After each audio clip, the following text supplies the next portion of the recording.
안녕하세요. 성화중학교 체육교사 이수종입니다. 5월 20일에 등교 예정이었던 게 일주일이 밀려서 27일에 등교하게 된 점 아쉽게 생각하고 있습니다. 그래도 이번 주까지만 선생님이 이렇게 교과서 영상 설명을 할 거고요. 이 3차시 정도만 이제 듣고 나면 선생님이 남은 3차시 정도는 27일까지 만약 계약을 한다면 3차시 정도는 재밌는 유튜브 영상으로 만나뵐 수 있도록 할 테니까 이번 주 수업 3차시는 열심히 들어주시길 바라겠습니다. 자, 오늘은 여가 운동 처방 저번 주에 배웠던 운동 처방 1에서 배웠던 거 말고 이제 실제로 여러분들이 운동을 처방을 내리는 방법을 알려드리도록 할 거예요. 운동 처방이란 말 그대로 내가 운동할 수 있는 병원을 간다 생각하시면 이제 의사가 여러분 아팠을 때 여러분들에게 처방전을 내려주잖아요. 이거 같게 운동도 여러분들에게 맞는 그 처방을 내려주는 운동 처방사라는 직업도 있고 여러분들이 운동 처방을 스스로 할 수 있어야 내 자신의 몸도 성장을 하고 이런 과정들을 통해서 여러분들이 이제 공부하고 사회에 나가서 이제 살아가는데도 도움이 많이 될 것 같습니다. 오늘 배울 것은 운동 처방의 개념, 그리고 절차, 방법, 원리 등을 설명하고 자신에게 적합한 운동 처방 프로그램을 계획하고 적용할 수 있다는데 아마 여러분들 학기 초 3월 달에 선생님이 이제 그 온라인 과제 제출했을 때 운동 처방 프로그램을 아마 스스로 작성해 보고선 제출하는 시간이 있었을 거예요. 아마 배우지 않고선 썼었는데도 몇몇 친구들은 잘 썼더라고요. 못 썼다고 뭐 질책하는 건 아니고요. 지금부터 이제 수업 듣고선 자신이 썼던 거를 오늘 수업 들은 거랑 비교하면서 더 잘 쓸 수 있게. 그리고 처음에는 당연히 못 쓰는 게 당연해요. 처음에는 못 써도 하나하나 지켜가면서 점차 보완해 나가는 식으로 배워 나갔으면 좋겠습니다. 그래서 오늘 배울 내용은 첫 번째로 평소에 운동 습관을 알아볼 겁니다. 그리고 두 번째, 운동 처방의 절차를 알아볼 거고요. 세 번째, 운동 처방의 단계를 알아보고 운동 계획을 수립하는 것까지 알아보도록 할 거예요. 자, 오늘부터는 운동 영상이 없기 때문에 교과서 영상이 조금 길어질 수 있으니까 집중해서 듣고 이해했으면 좋겠습니다. 자, 이거는 다음 수업 때 진행하도록 할 겁니다. 교과서 페이지로 보면 58페이지를 펼쳐볼 겁니다. 자, 여러분들이 평소에 얼마나 활동적인지 알아볼 건데요. 선생님을 예시로 해서 여러분도 한번 체크를 해보도록 하겠습니다. 자, 신체활동 지수는 평상시 운동량을 알아보는 척도로서 운동 빈도, 운동을 얼마나 자주 하는지, 운동 강도, 운동을 얼마나 세게 하는지, 운동 시간, 운동을 얼마나 오랫동안 하는지를 곱하여서 계산을 하는 겁니다. 자, 운동 빈도를 한번 해봅시다. 선생님 같은 경우는 주 5회 이상입니다. 그래서 5점을 줄 거예요. 5점. 그리고 운동 시간은 선생님은 60분 이상입니다. 자, 5점. 운동 강도는 심박수의 변화가 없다. 선생님 힘들어 죽을 것 같아요. 심박수 약간 오른다. 조금 오르고 호흡수가 약간 늘어난다. 선생님은 뭐 이것도 하고 이거는 뭐 거의 매일 하고 이것도 매일 하고 호흡수가 빨라진다. 자전거도 타고요. 헬스장 가서 호흡수가 빨라지고 네, 어제도 축구를 했네요. 그리고 호흡수가 많아지고 땀을 줄줄 흐른다. 전 선생님도 하진 않아요. 땀이 줄줄 흐르긴 하는데 이거는 선생님 힘들어서 흐른다기보다는 지금 날이 덥고 선생님이 언제 땀이 많아서 흐르는 거기 때문에 호흡수가 많아지고 이 정도까지는 선생님도 진행을 하고 있지는 않아요. 선생님 여기다가는 4점을 주도록 할게요.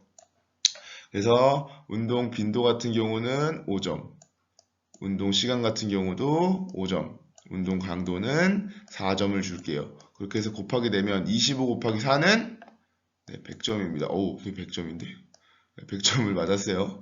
그래서 61점 이상만 돼도 매우 활동적이다 보니까 선생님 같은 경우는 뭐 활동적이 아니라 거의 뭐 이 정도면은 이게 비정상적인 것 같긴 한데 이렇게까지 여러분도 바라고 있는 건 아니에요. 선생님이 개인적 생각은 주 3회 그리고 30분에서 40분 이것만 해도 벌써 9죠. 3 곱하기 3이니까 9 9에다가 3하면 너무 적네 이건. 그러면은 최소한 이 5는 잡아줘야 될 것 같아요. 그러면은 주에 3회에 60분 이상. 그럼 15 곱하기 강도는 4 정도는 돼줘야 60점 정도로 해서 활동적으로 나올 수 있을 것 같아요. 여러분들 너무 이렇게 매우 활동적이라는 표현보다는 스스로 한번 측정을 해보고 매우 활동적인 사람들은 뭐 꾸준히 유지하시면 되고요. 만약에 이제 비활동적, 매우 비활동적이 나온 학생들은 최소한 보통이 될 수 있도록은 여러분들이 조절을 할 필요가 있다는 거예요. 그래서 앞으로 배울 내용 중에는 이 빈도랑 시간 그리고 강도가 중요하다는 걸 알 수 있습니다.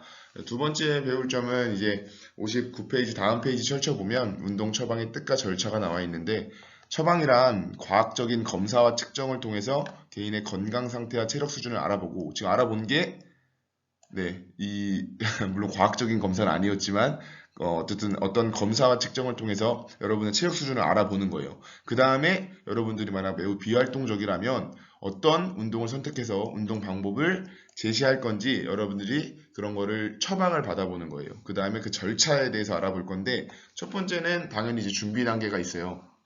준비 단계에는 당연히 내 건강 상태 확인하고 이와 같이 이거 얼마 활동적인지 체력 측정 한번 해보고 운동 목표를 한번 설정해 볼 거예요. 내가 과연 운동을 왜 해야 되는지, 왜 내가 운동을 해야 되는지 여러분들이 알아볼 필요가 있다라는 거예요. 그 다음에 이제 계획을 해볼 거예요. 이제 다음 페이지에서 볼 건데 그 계획을 세울 때 필요한 게 운동의 형태입니다. 첫 번째로. 내가 어떤 운동을 할 건지에 대해서 여러분들이 알고 있어야 돼요. 내가 만약에 체력이 부족하다라고 생각을 하면 심폐지구력을 늘릴 만한 프로그램을 하나 알고 있으셔야 되고요. 그거는 이제 나이나 성별 그리고 건강 상태를 고려해서 여러분들이 어떤 운동을 할지 선택을 할 거예요. 어떤 운동을 할지의 선택을 운동 형태라고 합니다. 그리고 나서 어떤 강도로 할지 정할 거예요. 그래서 두 번째 중요한 게 강도입니다. 그래서 내 체력에 맞는 강도를 설정을 해야 돼요. 전 시간에 배웠던 과부하의 원리를 기억하셔야 됩니다. 첫 번째로 내가 10개를 했고 두 번째 차 때는 12개를 했으면 다음 차 때는 14개, 15개씩 해주는 게 과부하의 원리입니다. 개수를 늘려도 되고 시간을 늘려도 되고 과부하라는 거는 어떻게 보면 더 힘들게 하면 된다는 소리예요. 그래서 그 강도는 적절하게 측정을 한 다음에 점차 늘려가는 식으로 늘려주시면 되고요. 운동 빈도 또한 같습니다. 일주일에 몇 번이나 실시하는지 횟수를 결정을 할 거예요. 주 3회를 했다가 다음 주에는 괜찮아지면 주 4회, 그 다음 주는 주 5회. 그걸 꾸준히 계속 해주는 것들, 그런 게 중요한 거예요. 운동 시간 마찬가지로 30분으로 시작했던 게 40분, 50분, 1시간, 물론 이제 여유가 있는 학생들은 1시간 반씩 해도 좋지만 그렇게까지 바라고 있지는 않으니까 이렇게 형태, 강도, 빈도, 시간을 여러분들이 설정을 하는 것이 중요합니다. 그러고 나서 여러분들이 이제 실천하는 단계인 3단계가 있고요. 그 다음에 4단계 확인 단계인데요. 이 확인 단계도 되게 중요해요. 여러분들 실천을 했는지 안 했는지 주에 한 번씩 꼭 체크를 해주는 것이 다음번에 여러분들이 계획을 또 세울 때 도움이 많이 됩니다. 물론 처음엔 좀 힘들 거예요. 계획했던 거대로 안 될 수도 있고 그럴 수 있지만 여러분들이 계속 그런 실패하는 과정을 통해서 그렇게 계획서를 작성한다는 것만으로도 충분히 도움이 되니까 계획을 작성하는 습관부터 들이셔야 됩니다. 그 다음에 확인까지 해주면 더 도움이 될 거고요. 그 다음에 이제 필요한 부분을 수정하고 보완하는 겁니다. 꼭 잘 된다고 수정 보완하는 게 아니라 안 된 부분도 수정 보완하고 다시 계획하고 다시 실천, 확인, 수정 이런 식으로 계속 돌아가는 시스템으로 피드백을 주시는 게 여러분들의 앞으로 나아가는데 도움이 될 겁니다. 다음 페이지 이제 펼쳐보면요. 이제 본격적으로 운동 처방의 운동 단계가 나와 있는데요. 선생님이 이제 운동 영상 올려주면서 항상 이제 얘기했던 부분들이에요. 운동의 종류, 이제 스트레칭을 먼저 하고, 주 운동하고, 그 다음에 정리 운동하고 이런 식인데, 이런 것들은 어떤 운동이든 간에 이제 기본이 되는 부분이에요. 그래서 여러분들이 모르는 사람들은 지금부터 배워가면 되고요. 아는 사람들은, 왜 맨날 준비 운동하고, 본격 수업하고 정리운동 하는구나 라는 걸 이해하시면 됩니다. 운동 처방은 아까 말했듯이 건강 상태, 체력 수준에 따라 자신에게 적합한 운동 단계를 알고 실시해야 되고 이 운동 효과를 극대화하려면 이 운동 처방 3단계 과정을 단계적으로 수행하는 걸 바람직합니다. 준비 운동도 안 하고 본 운동하고선 준비 운동하는 건 아무 의미가 없죠. 그렇기 때문에 단계적으로 수행하는 게 중요한데 여러분들이 아마 이제 이런 단계일 거예요. 초기 단계. 선생님 같은 경우는 지금 유지 관리 단계에 이제 포함이 돼 있겠죠. 선생님이 여러분보다는 운동을 좀 더 많이 했을 테니까 하는 말입니다. 물론 여러분들 중에서 증진이나 유지 단계에 있는 친구들도 있을 거예요. 그 친구들은 어떻게 하면 유지, 증진이 계속 유지될 수 있는지 잘 들어주시기 바라겠습니다. 초기 단계에 여러분들이 할 운동들은 근력이나 근지구력 운동도 중요하지만 이제 간단하게 진짜 완전 초보자인 경우로 얘기를 드릴게요. 여러분들은 초보자가 아니겠지만 운동 종류에는 이제 스트레칭과 심폐지구력 운동이 있습니다. 심폐지구력 운동은 말 그대로 운동을 오래 할 수 있는 능력이에요. 그래서 어떻게 보면 운동을 하기 전에 제일 먼저 뒷받침되어야 되는 운동 중 하나입니다. 실제로 운동부 선수들, 그러니까 엘리트 운동 선수들도, 그러니까 지금 국가대표 선수들도 어렸을 때는 이 체력 운동만 처음에 실시를 하는 경우가 많습니다. 그때는 이유를 모르고 했겠지만 지금 이렇게 보면 항상 먼저 해야 될 부분은 내 유연성을 늘려주고 내가 오랫동안 할 수 있는 능력을 늘려준 후에 그 다음에 다른 운동들을 실시를 해야 부상도 없고 운동 효과를 좀 더 끌어올 수 있기 때문에 스트레칭과 심폐지구력 운동을 먼저 실시해 주는 게 좋습니다. 스트레칭 같은 경우는 여러분들 선생님이 자주 따라했던 동작들 많을 거예요. 그런 동작들을 통해서 스트레칭을 하고 나서 운동을 해주시면 돼요. 그 강도는 늘려가면 되고요. 종류는 선생님이 얘기한 거 말고도 엄청 많은데 유튜브를 참고하셔서 알아보시는 방법도 좋은 방법이라 생각을 해요. 심폐지구력 같은 경우는 줄넘기를 오래 한다거나 계단을 오랫동안 오른다거나 오랫동안 빠르게 걷는다거나 그 다음에 천천히 오랫동안 뛰어주는 게 되게 중요해요. 그래서 기본적으로 체력은 점차적으로 상승을 할 거고요. 강도 같은 경우 설정을 한번 해볼게요. 최대 운동 능력이 30%예요. 만약에 심폐지구력 운동이나 스트레칭의 강도를 너무 높여버리면 그건 심폐지구력 운동이 아니라 어떻게 보면은 체력 운동이 아니고 근력 운동이 될 수 있어요. 간단히 예를 들면 100m 달리기를 뛰는 선수랑 마라톤을 뛰는 선수랑 몸의 차이가 있을 거예요. 마라톤을 뛰는 선수들은 아마 엄청 마르고 좀 왜소해 보일 텐데 100m 달리기 선수들은 근육이 많고 그리고 근력이 되게 강해 보이는 느낌이 많이 들 건데 이런 이유는 뭐냐면 운동의 형태에 따라 다른 거고 그러니까 원하고자 하는 그 부위가 다른 겁니다. 그렇기 때문에 심폐지구력이나 스트레칭 같은 경우는 내 운동 능력의 30% 정도 호흡이 조금 찰 정도도 아닌 그냥 가볍게 할 수 있는 정도의 능력만 발휘해 주셔야 돼요. 너무 무리해서 하면 안 된다는 소리입니다. 운동 시간은 최소 5분에서 10분이에요. 그래서 5분 동안 천천히 뛰어준다거나 5분 동안 스트레칭을 좀 실시해 줄 필요가 있고요. 주에서 2, 3회 정도로 점차 향상된다라는 가정하에 여러분들이 빈도를 설정을 해주셔야 돼요. 그래서 강도 설정, 시간은 5분에서 10분, 빈도는 주 2회에서 3회 정도로 점차 증가한다라는 식으로 얘기하면 되고요. 기간 같은 경우는 이제 장기적인 목표예요. 어느 정도까지 할지. 내가 1에서 12주 정도까지 이 능력을 했는데 적응이 됐으면 그 다음 단계로 넘어가는 겁니다. 그래서 이걸 기간이라 그래서 여러분들이 첫 번째 강도 설정을 하고 그 다음 시간을 설정을 하고 이거 잘 안 써지네요. 그 다음에 빈도를 선정을 하고 그리고 기간을 설정을 해 주셔야 합니다. 증진 단계로 넘어오게 되면 스트레칭, 심폐지구력 운동은 그대로 유지를 하고 여기다가 근력 및 근지구력 운동을 추가를 시켜주는 것이 좋습니다. 운동 강도는 스트레칭, 심폐지구력 운동은 75%는 아니에요. 근력 및 근지구력 운동을 뜻하는 얘기인데 최대 운동 능력의 60에서 75%란 소리는 내가 만약에 팔굽혀펴기를 10개를 할 수 있는 지금 상태예요. 10개 하면은 11개가 안 돼. 그 능력의 60%를 기준했을 때 6개를 잡는 거예요. 그럼 난 6개를 일단 정했어요. 강도를 오늘은. 그럼 최소 운동 시간은 30분 동안 할 건데 2, 3주 간격으로 조금씩 늘려갈 거예요. 그러니까 6개를 내가 만약에 3세트를 했어요. 그걸 시간을 30분 동안 한다 쳐요. 그러면 2, 3주 간격 동안 6개를 7개로 늘릴 거고 8개로 늘릴 거예요. 그렇게 되면 만약 8개를 내가 3세트를 하게 되면 이 처음에 내 긴도였던 10개가 8개에서 올라갈 겁니다. 그걸 나중에 이제 전문 용어로 해서 1RM이라고 하는데 내가 최대로 할 수 있는 무게를 1RM이라고 해요. 선생님이 이제 선생님 예시로 하나만 들어보면 선생님 벤치프레스를 이제 100kg를 들 수가 있어요. 선생님 벤치프레스를 100kg를 들 수 있는데 이걸 내 1RM이라고 해요. 한 개 들 수 있는 무게예요. 한 개. 딱 선생님이 한 개 들 수 있는 무게가 100kg인데 이 100kg의 강도를 60%로 잡으면 60kg이 되겠죠. 그거를 몇 RM이라고 할까요? 이거를 60%로 했을 때 이거를 6RM이라고 합니다.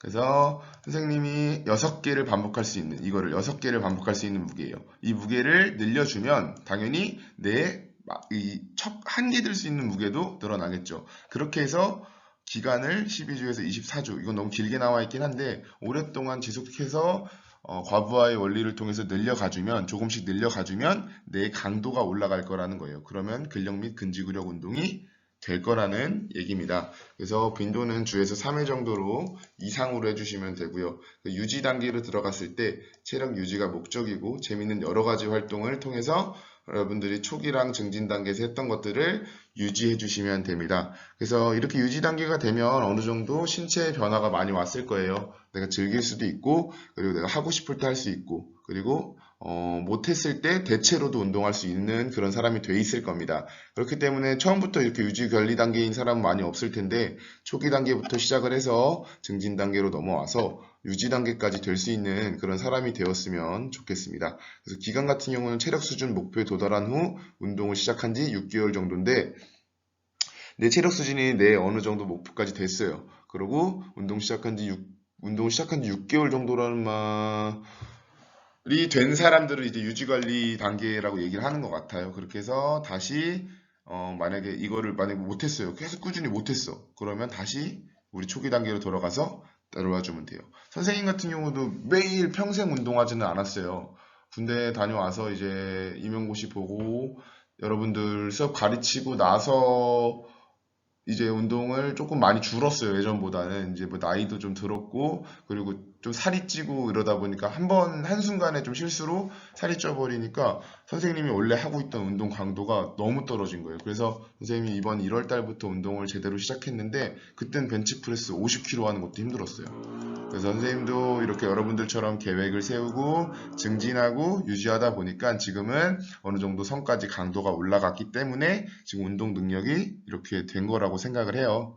그러니까 여러분들도 다 할 수 있다라는 생각으로 실천해 봤으면 좋겠습니다. 그리고 활동하기 내용은 나의 이제 선생님이 얘기했던 거를 이제 맞게 운동 계획을 세워볼 거예요. 그래서 준비 단계에 여러분들이 체력 상태를 고려해서 팔굽혀펴기 몇 개 할 수 있는지, 내가 막 근력을 발달시키고 싶다면 팔굽혀펴기 몇 개 할 수 있는지, 내가 줄넘기를 한 번에 몇 개 할 수 있는지, 몇 시간 동안 할 수 있는지, 몇 분 동안 할 수 있는지 한번 측정을 해보고 여러분들의 강도에 맞게끔 설정을 해서 시간, 빈도를, 기간을 결정을 한 다음에 계획서를 세워보는 것까지 꼭 해주셨으면 좋겠어요. 따로 과제는 내지 않을 거예요. 이유는 여러분들이 과제 때문에 스트레스 받는 부분을 좀 줄이고 여러분들 스스로 자율적으로 좀 할 수 있게끔 해주고 싶어서 과제는 제출을 따로 하지 않을 테니까 여러분들이 오늘 꼭 이 수업을 듣고 나서 계획을 한번 세워봤으면 좋겠어요. 선생님이 이제 한 주 한 주 운동했던 거, 영상 올렸던 거 참고하면서 이 운동을 한번 해봐야겠다. 내가 오늘 물병으로 덤벨 로우를 뒤로 드는 거 물병 2리터짜리로 했었는데 다음번에는 책가방에 책을 넣어서 5kg로 한번 해서 10개씩 몇 세트를 해보겠다. 이런 식으로 좀 나아지는 모습을 보여주는 이런 계획서를 좀 썼으면 좋겠습니다. 그래서 운동 형태 같은 경우는 이제 당연히 첫 번째 준비 운동 스트레칭 해주시면 되고요. 여기 스트레칭 있죠? 스트레칭. 그리고 주 운동에 여러분들이 이제 목적에 맞는 운동을 해주시면 돼요. 뭐 심폐지구력 향상을 위한 줄넘기, 근력 근지구력을 위한 팔굽혀펴기, 윗몸 일으키기 이런 것들을 해주시면 되고 마지막에 정리 운동까지 해주셔야 휴식을 하는 것보다 신체의 피로를 더 빨리 풀 수 있다라고 여기 나와 있지만 정리 운동이 여러분들의 근육 성장과 그리고 부상 방지에 정말 도움이 되니까 중리 운동, 준비 운동 빠지지 않고 주 운동을 꼭 열심히 해주셨으면 좋겠어요. 물론 초보자 같은 경우는 심폐지구력 한 번 하루, 근력 근지구력 하루 뭐 이런 식으로 운동을 해도 도움이 돼요. 그런데 선생님이 추천하고 싶은 거는 준비 운동을 할 때 스트레칭, 정리 운동을 할 때 스트레칭, 주 운동할 때 심폐지구력, 근력, 근지구력, 그리고 이 세 가지를 같이 해주셨으면 좋겠어요. 한 종목씩. 줄넘기 500개, 예를 들어 근력 팔굽혀 펴기 하루에 100개, 15개씩 뭐 몇 세트. 이게 예를 들어서예요. 이건 자기 강도에 맞춰서 하면 돼요. 지구력 같은 경우는 팔굽혀 펴기를 좀 빠른 속도로 해서 좀 많은 개수, 최대한 많은 개수. 이런 식으로 해서 좀 다방면으로 운동을 해주셨으면 좋겠습니다. 이렇게 해야지 운동 효과도 많을 테니까요. 다음 수업 안내를 좀 해드릴게요. 한 20분 정도 지금 수업하고 있는데, 이 영상은 두 반으로 나눠서 10분, 10분씩 올리도록 할 거예요. 한 번에 영상이 올라가지 않기 때문에, 다음 수업은, 다양한 운동 프로그램을 좀 알아볼 거예요. 어떤 운동들이 있는지. 물론, 여러분들은 다 선생님 수업을 제대로 들었다면, 어떤 운동이 뭔지 정도는 알고 있을 겁니다. 그렇기 때문에 근력 근지구력 향상 프로그램이 뭔지, 심폐지구력 향상 프로그램이 뭔지, 유연성, 체지방 관리 운동 프로그램이 뭔지를 알고선 우리 오늘 배운 운동 형태를 작성을 하고 형태를 짜고 그리고 강도 설정하고 빈도 설정하고 그리고 시간 설정한 다음에 마지막으로 기간까지 설정을 해서 이 5가지 고려를 해서 여러분들이 운동 계획서를 짜는 게 오늘 수업의 포인트입니다. 긴 수업 들어주시느라 너무 고생 많았고요. 등교 수업 하기 전까지 3번 정도 수업 남았으니까 오늘 수업 듣고 다음까지 듣고 나서 재미있는 유튜브 영상으로 만나볼 거니까 좀 지루하더라도 잘 듣고 오늘 운동계획서 작성하는 거 잊지 말고 꼭 해주셨으면 좋겠습니다. 그럼 여기까지 하도록 하겠습니다.